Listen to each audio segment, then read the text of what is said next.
Ang tanong na lang po niya sa akin, "Mama, talagang hindi na ba uuwi si Papa?" Ang sinasabi ko lang po sa aking anak, ang papa mo may pamilyang tunay. Kaya ngayon pa lang hindi mo pa maiintindihan kasi mura pa ang isip mo. Siguro pag nagkaedad-edad ka ng maiintindihan niya po lahat-lahat po yun.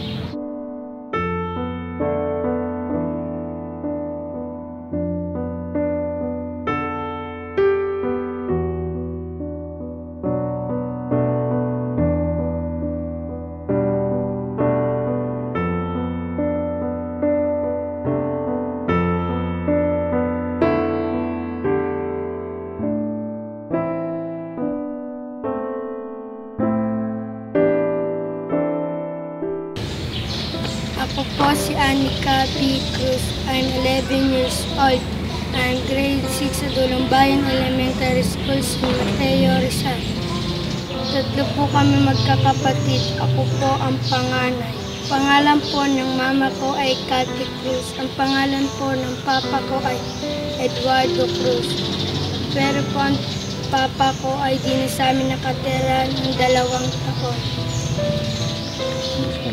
Namimiss ko na po ang papa ko. Magulo po yung pamilya ng mga magulang ko. Parang sobrang hirap po ang dinanas namin, kaya hindi rin po nakapagtapos ng pag-aaral. Namasukan po ako ng katulong para makatulong din sa magulang ko. Kaya yung bahay lang po namin parang bahay ng aso po.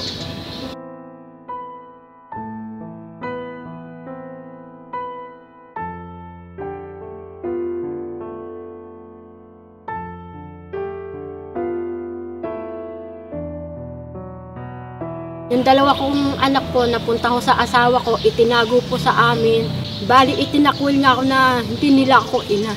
Kasi po, hindi ako ang nag-alaga sa kanya, kundi yung ama nila.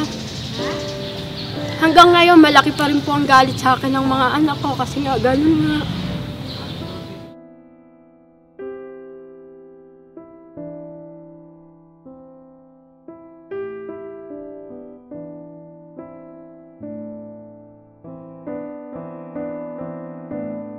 Ang sabi niya po sa akin, nakipaghiwalay siya sa asawa niya. Bandang huli, nalaman na lang namin, nakikita pala sila. Akong tanga, nag-iintay sa bahay, inaabot ng 3:00, kakaintay sa kanya. Yung pala, niloloko niya na ako. Kaya yung aking mga anak tuloy nagsasuffer ng hindi kagandahan. Nararanasan yung hindi pa dapat niyang maranas na nahirap, ganun ho. Tinutulungan po ni Anika sa lahat ng bagay. Siya nag-iintindi kaysa yung pag-iintindi niya, yung pag-aaral po. Hindi po niya kasi nga tinutulungan niya na po ako sa ganun gawain. Gusto ko po maging teacher. Tulungan ko pong mayangat si mama sa kahirapan. At turuan ko rin po ang aking mga kapatid at ang iba pong bata. Kapag po ako'y walang pasok sa school, ako po ay naglalaba, nag-uurong, nag-iigib at nagsasahe. At pagkatapos po ng gawaing bahay, ako po ay naglalaro. Kami pong 3 magkakapatid.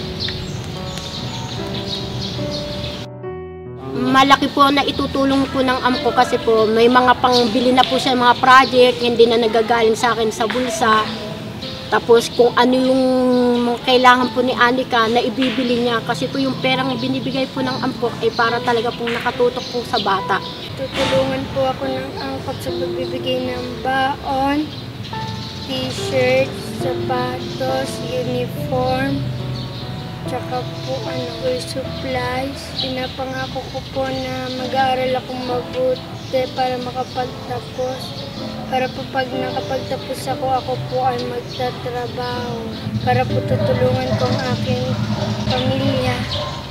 Maraming salamat po sa aking sponsor sa Angkop Europe. Nagpapasalamat po ako sa Angkop Europe sa tulong po ninyo kay Anika. Nananalangin po ako, sana po ay tuloy-tuloy po ang tulong niyo po kay Anika hanggang makatapos po siya ng Kileo. Nangangako po ako, patuloy ko pong gagabayan ang aking mga anak at magsisikap po ako para po masuportahan ang aking pamilya.